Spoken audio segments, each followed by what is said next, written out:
3, 2, 1.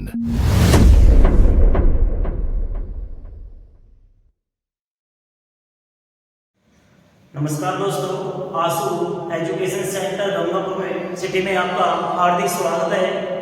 हम वॉइस पढ़ रहे थे और वॉइस में सबसे पहले अपन ने पढ़ा था प्रोनाउन संबंधी परिवर्तन के। एक्टिव से पैसिव वॉइस बनाते हैं तो प्रोनाउन संबंधी परिवर्तन किस प्रकार से चेंज करते हैं। इसके बाद में अपन ने सेकंड क्लास में, फर्स्ट क्लास में प्रोनाउन संबंधी परिवर्तन पढ़े थे, सेकंड क्लास में अपन ने पढ़े थे टेंस संबंधी परिवर्तन की। एक्टिव से पैसिव वॉइस बनाते वक्त किस प्रकार से हम टेंस संबंधी परिवर्तन करते हैं। आज हम नेक्स्ट टॉपिक है उसके बारे में चर्चा करेंगे। वो टॉपिक है कि सेंटेंस इंटरोगेटिव सेंटेंस है, यानी प्रश्नवाचक सेंटेंस जो होता है, प्रश्नवाचक वाक्य होता है इंटरोगेटिव सेंटेंस, उसमें किस प्रकार से हम डायरेक्ट से इनडायरेक्ट बनाते हैं। इंटरोगेटिव सेंटेंस यानी प्रश्नवाचक वाक्य। इंटरोगेटिव को हिंदी में बोलते हैं प्रश्नवाचक वाक्य।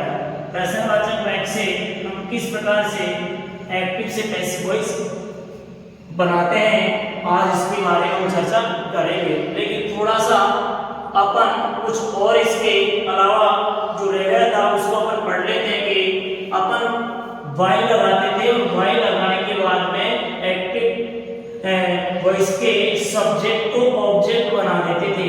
लेकिन कुछ ऐसे सब्जेक्ट हैं जो अनइम्पोर्टेंट है, वाई लगाकर उन्हें लिखने की आवश्यकता नहीं होती है। वो अनइम्पोर्टेंट सब्जेक्ट हम यहाँ पर पढ़ेंगे। Unimportant subject, unimportant subject. अब वो अनइम्पोर्टेंट सब्जेक्ट जिसका कोई महत्व नहीं है कि वाई लगा के उनको लिखना ही जरूरी है, वो है हमारे जैसे people, children, we, someone, somebody,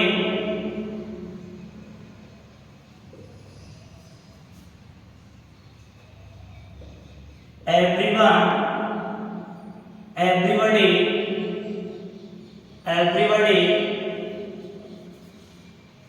something, nothing, something, anything, nothing, anything. यहाँ तक अपन के ये सारे अनइम्पोर्टेंट सब्जेक्ट कहलाते हैं। इन्हें वाई लगाकर पैसिव वॉइस के बैक में उतारने की आवश्यकता नहीं है। जैसे example, for example, people are gathering in the field. तो यहां पर देखिए पैसिव वॉइस, यहां पर पैसिव वॉइस बनाते वक्त पहले तीन चीज देखनी है। पीपल जो शब्द है यहाँ पर सब्जेक्ट है, आर हेल्पिंग वर्ब है, गैदरिंग यहाँ पर मेन वर्ब है, और इन प्रीपोजिशन है, द आर्टिकल है, और फील्ड यहाँ पर ऑब्जेक्ट है। फील्ड यहाँ पर ऑब्जेक्ट है, द फील्ड। पूरे को लिखेंगे द फील्ड ऑब्जेक्ट के रूप में। तो यहाँ पर पैसिव वॉइस बनाते हैं तो ऑब्जेक्ट को पैसिव में क्या बना देते हैं, सब्जेक्ट, द फील्ड, FIELD। अपन ने ये पढ़ चुके हैं टेंस संबंधी नियम सेकंड क्लास में। तो यह बहुवचन है, पीपल, इसकी आर का प्रयोग हुआ, लेकिन यहाँ पर द फील्ड लेके एक वचन के रूप में प्रयोग हो रहा है, इसलिए यहाँ पर हम इज का प्रयोग करेंगे। सेंटेंस वही है, प्रेजेंट कंटीन्यूअस का है। प्रेजेंट कंटीन्यूअस में इज, आर, एम सहायक क्रिया होती है, लेकिन सब्जेक्ट के अकॉर्डिंग क्रिया आती है। यहाँ सब्जेक्ट बहुवचन का था इसलिए आर आया, यहाँ सब्जेक्ट एक वचन है इसलिए इज आया। अपन ने कल पढ़ा था कि यदि एक्टिव वॉइस के बैक में इज, आर, एम आए तो इनके बाद में वी और लगा देते हैं। क्या लगा देते हैं, वी। इसके बाद मेन वर्ब की थर्ड फॉर्म गैदरिंग, यहाँ पर गैदरिंग की थर्ड फॉर्म गैदर्ड हो जाएगी। ईडी लगा दो, आईएनजी हटा दो। अब यहाँ पर वाई लगाना था, वाई लगा के एक्टिव वॉइस के सब्जेक्ट को पैसिव में ऑब्जेक्ट बनाना था। इसको बनाने से पहले यहाँ पर देखिए अपन का इन प्रीपोजिशन है, इन जो प्रीपोजिशन आता है उसको ठीक एनडी के ठीक बाद में लगाइए, या फिर वाई लगाते हैं तो वाई से पहले रखिए। इसके बाद में वाई लगाते हैं, वाई लगाकर एक्टिव वॉइस के सब्जेक्ट को पीवी में ऑब्जेक्ट बनाते हैं, लेकिन यहाँ पर अनइम्पोर्टेंट सब्जेक्ट है, इन्हें वाई लगाकर नहीं लिखते हैं। इन अनइम्पोर्टेंट सब्जेक्ट को वाई लगाकर पीवी में नहीं लिखते हैं। तो यहाँ पर नोट में लिखिए कि unimportant subject, unimportant subject, unimportant subject को पीवी में यानी पैसिव वॉइस में वाई लगाकर नहीं उतारते हैं, उतारते हैं। कहने का मतलब ये सारे अनइम्पोर्टेंट सब्जेक्ट है, जैसे somebody, somebody is calling me, यहाँ पर एक्टिव वॉइस का वाक्य। अब पैसिव वॉइस अपन बनाएंगे, पैसिव वॉइस बनाएंगे तो यहाँ पर somebody एक सब्जेक्ट के रूप में आ रहा है, is यहाँ पर हेल्पिंग वर्ब के रूप में आ रहा है, और कॉलिंग यहाँ पर मेन वर्ब के रूप में आ रही है, और मेन वर्ब के बाद में ऑब्जेक्ट के रूप में आ रहा है। पैसिव वॉइस बनाइए, पैसिव वॉइस बनाते हैं तो ऑब्जेक्ट को पीवी में सब्जेक्ट बना देते हैं, एक्टिव वॉइस के ऑब्जेक्ट को पीवी में सब्जेक्ट बनाते हैं। जो प्रोनाउन संबंधी हमने फर्स्ट क्लास में इन नियम को पढ़ लिया था। मी का यहाँ पर सब्जेक्ट आई हो जाएगा, यहाँ पर इज है वही प्रेजेंट कंटीन्यूअस टेंस है, तो आई के साथ इज नहीं आता है, एम आता है। आई के साथ इज नहीं आता है, एम सहायक क्रिया का प्रयोग किया जाता है। और जब इज, एम, आर या वॉज या वर हो एक्टिव वॉइस के बैक में, तो इनके बाद में बीइंग लगा देते हैं, बीइंग लगा देते हैं। इसके बाद में एमपी की जो फॉर्म है मेन वर्ब है, उसको पैसिव में मेन वर्ब की थर्ड फॉर्म लगाते हैं। थर्ड फॉर्म लगाने के बाद में अपन क्या करते हैं, वाई लगाते हैं, वाई लगा के एक्टिव वॉइस के सब्जेक्ट को ऑब्जेक्ट बनाते हैं। लेकिन यहाँ पर somebody है, कहने का मतलब अनइम्पोर्टेंट सब्जेक्ट है somebody, इसलिए इसे वाई लगाकर पीवी में उतारने की आवश्यकता नहीं है।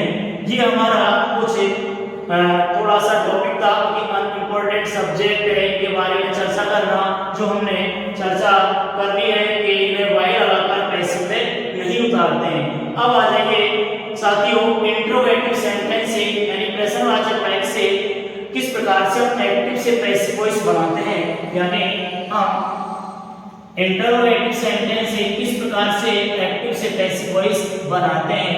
पहले तो ये देखना होगा कि इंट्रोगेटिव सेंटेंस कितने प्रकार से शुरू होते हैं, यानी प्रश्नवाचक वाक्य कितने प्रकार से शुरू होते हैं। तो इंटरोगेटिव सेंटेंस दो प्रकार से शुरू होते हैं। इंटरोगेटिव सेंटेंस दो प्रकार से शुरू होते हैं। कितने प्रकार से? दो प्रकार से। नंबर एक, पहला है हेल्पिंग वर्ब से।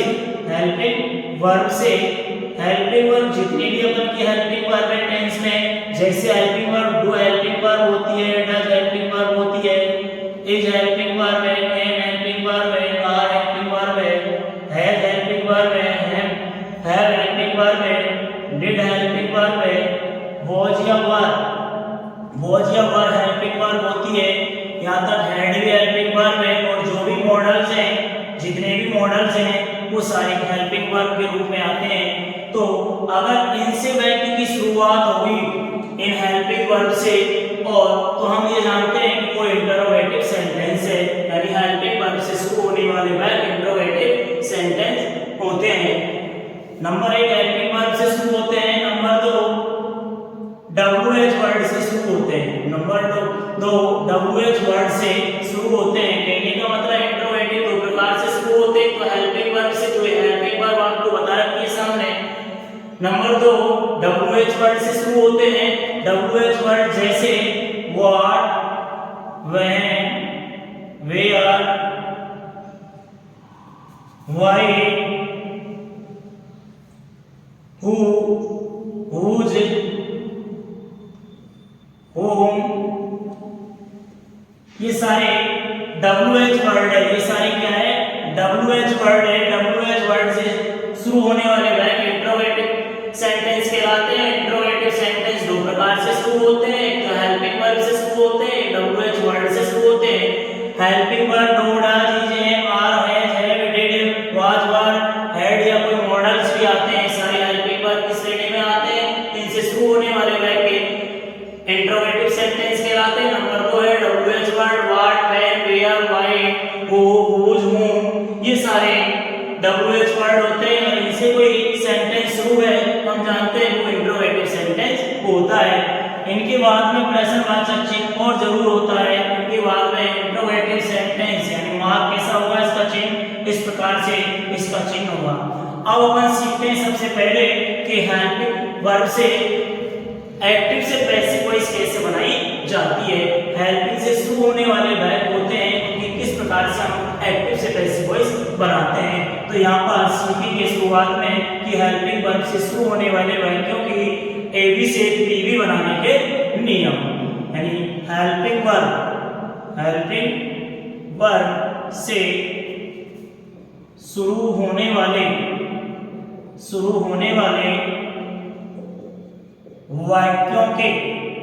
वाक्यों की एवी से पीवी यानी एक्टिव वॉइस से पैसिव वॉइस बनाने के नियम कुछ नहीं है, जो अपन ने पहले सीखे थे वही नियम है, सिर्फ एक ही चेंज है, एक परिवर्तन होगा, बस वही होगा और कोई परिवर्तन नहीं होगा। सपोज कीजिए ये एक्टिव वॉइस का वाक्य है, एक्टिव वॉइस का वाक्य है तो किससे शुरू होगा? एक्टिव वॉइस का वाक्य इंट्रोगेटिव शुरू करेंगे, हेल्पिंग वर्ब से अपन सीख रहे हैं तो हेल्पिंग वर्ब से शुरू होगा, यानी इंट्रोगेटिव सेंटेंस किससे शुरू होगा? हेल्पिंग वर्ब वाला हेल्पिंग वर्ब से, यानी जो अपन ने लिखी है हेल्पिंग वर्ब कितनी है, इनसे किसी एक से स्टार्ट हो सकता है, शुरू हो सकता है।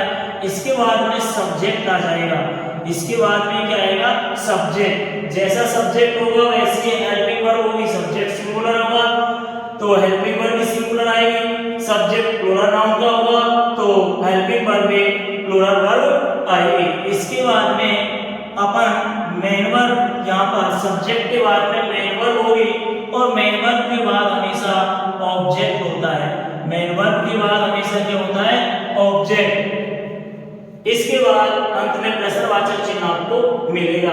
इस प्रकार से अपन के एक्टिव वॉइस के वाक्य में एक्टिव वॉइस का वाक्य की रचना होगी। अब अपन को क्या करना है? इस एक्टिव वॉइस के वाक्य में क्या करना? पैसिव वॉइस बनाते वक्त इस एक्टिव वॉइस की इस वाक्य की पैसिव वॉइस बनाएंगे तो पैसिव वॉइस में कुछ नहीं है, वही एक्टिव वॉइस के ऑब्जेक्ट को पीवी में यानी पैसिव वॉइस में सब्जेक्ट बना देते हैं और एनपी की थर्ड फॉर्म लेके आते हैं। बस चेंज इसमें इतना ही है कि एक्टिव वॉइस में वाक्य के शुरू में सहायक क्रिया आ रही है, एक्टिव वॉइस के वाक्य में शुरू में सहायक क्रिया आती है तो पैसिव वॉइस के वाक्य में भी शुरू में हेल्पिंग वर्ब ही आएगी, हेल्पिंग वर्ब ही आएगी।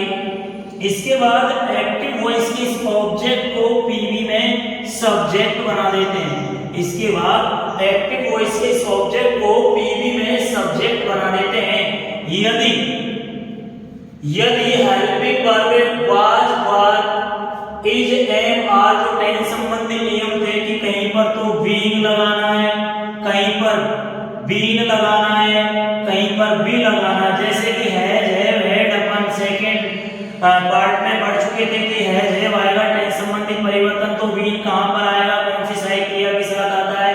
बी मॉडल्स के साथ आता है, पढ़ चुके हैं। बी कंटीन्यूअस सेंटेंस की सहायक क्रियाओं के साथ आता है।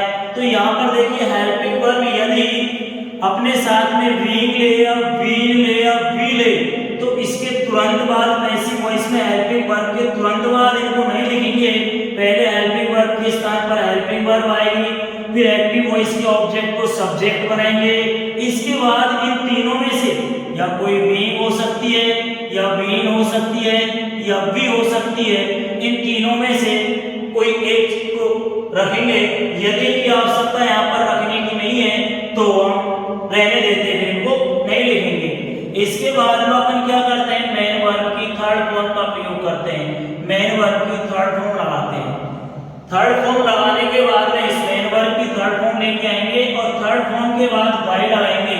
वाई लगाने के बाद जो एक्टिव वॉइस का ये सब्जेक्ट है, इस सब्जेक्ट को पीवी में ऑब्जेक्ट बना देते हैं। क्या करते हैं? पीवी में ऑब्जेक्ट बना देते हैं और अंत में प्रश्नवाचक चिन्ह लगा देते हैं। फॉर एग्जाम्पल, उदाहरण के लिए, फॉर एग्जाम्पल एक बार दोबारा समझ लीजिए। हेल्पिंग वर्ब बैक के शुरू में आएगी, एक्टिव वॉइस के बैक में फिर सब्जेक्ट आएगा, सब्जेक्ट के बाद में मेन वर्ब आएगी, मेन वर्ब के बाद में ऑब्जेक्ट होता है, अंत में प्रश्नवाचक चिन्ह होता है।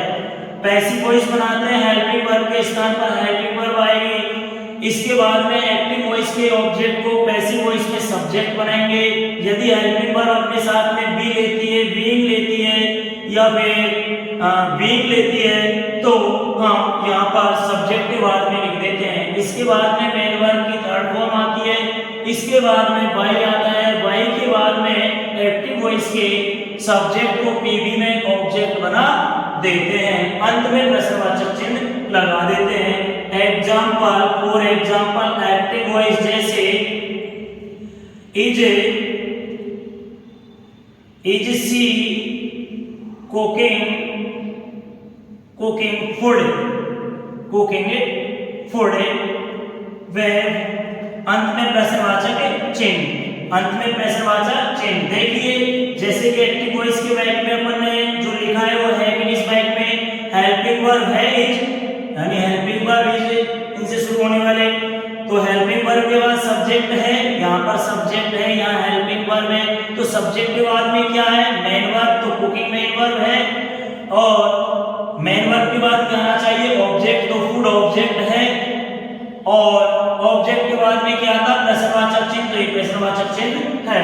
अब पैसिव वॉइस बनानी है अपन को, क्या बनानी है? Passive voice.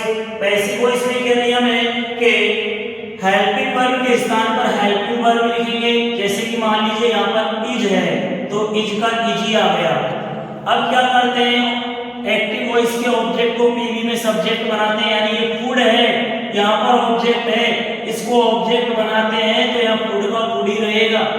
यदि कोई प्रोनाउन होता तो सब्जेक्टिव के रूप में चेंज हो जाता, लेकिन फूड एक नाउन है ना कि प्रोनाउन। यहाँ पर अब इज है, मैंने बताया यदि इज एम आर इनके बाद में कोई बीइंग लगाना हो तो सब्जेक्ट के बाद लगाते हैं। हमको पता है इज आ रहा है, इज के बाद में बीइंग लगता है, क्या लगता है?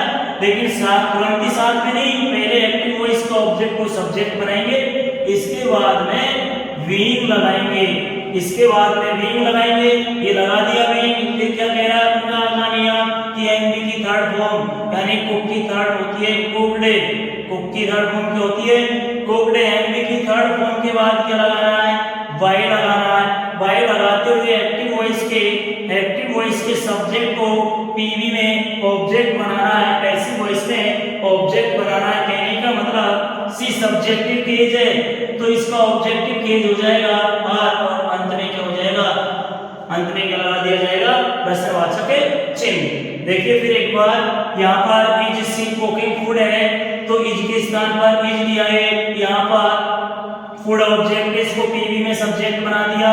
इजेमार है, इजेमार वॉज वर अपने साथ बीइंग और लेता है, लेकिन एक्टिव वॉइस के ऑब्जेक्ट को सब्जेक्ट बनाने के बाद में बीइंग जो भी कुछ इनको लिखना है वो लिखते हैं। इसके बाद एमबी की थर्ड फॉर्म आती है, फिर बाय लगाते हैं, बाय लगा के एक्टिव वॉइस के सब्जेक्ट को पीवी में ऑब्जेक्ट बनाते हैं। सी सब्जेक्टिव केज है, इसका ऑब्जेक्टिव केज होता है पीवी में, और अंत में क्वेश्चन मार्क चिन्ह। फॉर एग्जांपल एक और देखिए, एक और एग्जांपल देखिए, active voice am I giving you a pen, अंत में क्वेश्चन मार्क चिन्ह। यहाँ पैसिव वॉइस बनाना है, अपन का नियम कहता है कि हेल्पिंग वर्ब के स्थान पर हेल्पिंग वर्ब लेके आओ। सपोज कीजिए हेल्पिंग वर्ब एम है तो यहाँ हेल्पिंग वर्ब एम लगाया। अब एक्टिव वॉइस के ऑब्जेक्ट को, यहाँ एम हेल्पिंग वर्ब है, आई सब्जेक्ट है, और यहाँ पर गिविंग मेन वर्ब है, यू यहाँ पर ऑब्जेक्ट है। तो एक्टिव वॉइस के ऑब्जेक्ट को पीवी में क्या बनाते हैं? सब्जेक्ट। ये ऑब्जेक्टिव केज है तो यू का ऑब्जेक्टिव केज पीवी में क्या होगा? यू ही होता है, इसका सब्जेक्टिव केज केज यू का पीवी में इसको सब्जेक्टिव केज बना रहे हैं, तो एक्टिव वॉइस के ऑब्जेक्ट को सब्जेक्टिव बना रहे हैं। यू ऑब्जेक्टिव केज है तो यू का सब्जेक्टिव केज भी यू ही रहता है, लेकिन ध्यान रखें यू के साथ सहायक क्रिया किसका प्रयोग नहीं होता है, एम का। किसका प्रयोग नहीं होता है, एम का, क्योंकि यहाँ यू प्लूरल नाउन है, आई के साथ एन फिक्स रहता है प्रेजेंट कंटीन्यूअस में। प्रेजेंट कंटीन्यूअस कहता है कि बहुवचन के साथ बहुवचन की क्रिया आती है और बहुवचन की क्रिया आर होती है। बहुवचन की क्रिया क्या होती है, आर। इसके बाद में अपन को अपनी तरफ से विंग वगैरह जो भी है अपने साथ लेती है, तो विंग लेती है, आर भी क्या लेता है, विंग। इसके बाद एम की थर्ड फॉर्म गिवन, गिव की थर्ड फॉर्म गिव की गिवन, थर्ड फॉर्म क्या हो जाती है, गिवन। शेष अपन का एक और ऑब्जेक्ट है, डबल ऑब्जेक्ट के बारे में भी बताएंगे किस प्रकार से अगर एक सेंटेंस में डबल ऑब्जेक्ट हो तो किस प्रकार से पहले कौन सा ऑब्जेक्ट आता है और क्या नियम होते हैं उसके। तो अपन लगाते हैं यहाँ पर ये पेन बच रहा है, इसके बाद में वाई लगाइए एक्टिव वॉइस के सब्जेक्ट आई को पीवी में ऑब्जेक्टिव केज बनाइए। तो यह सब्जेक्ट की केज है, सब्जेक्टिव केज का पीवी में आई का सब्जेक्टिव केज होता है में, क्योंकि अंत में प्रश्नवाचक के चिन्ह। नमस्कार, तो साथियों अपन ने हेल्पिंग वर्ब के बारे में आज चर्चा की, के बारे में सीखा। अब नेक्स्ट टॉपिक अपना WH वर्ड का से इंट्रोगेटिव सेंटेंस से WH वर्ड से किस प्रकार से एक्टिव से पैसिव वॉइस बनाएंगे, नेक्स्ट अगले टॉपिक में सीखेंगे। धन्यवाद।